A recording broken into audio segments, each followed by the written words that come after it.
Agency allowance వస్తుందా అని అడుగుండి వస్తుందా లేదా?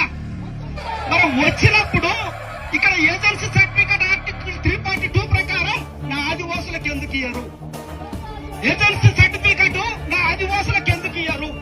ఏజెన్సీ బతుకున్నదన్నప్పుడు, ఏజెన్సీ జీతం తీసుకున్నప్పుడు మరి ఏజెన్సీ నోటిఫికేషన్లు కూడా ఇవ్వాలి కదా, ఏజెన్సీ డిఎస్సీలు కూడా ఇవ్వాలి కదా, ఏజెన్సీ ఉద్యోగాలు కూడా ఇవ్వాలి కదా. ఇవన్నీ రాజకీయ కుట్రలు మిత్రులారా.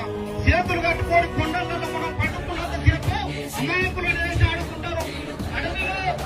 అడవిలో జింకల్లా వేటాడతాం, పులుల్ని వేటాడతామా? నువ్వు జింకల్లాగా ఉన్నావు కాబట్టి రాజకీయ డ్రామాలు.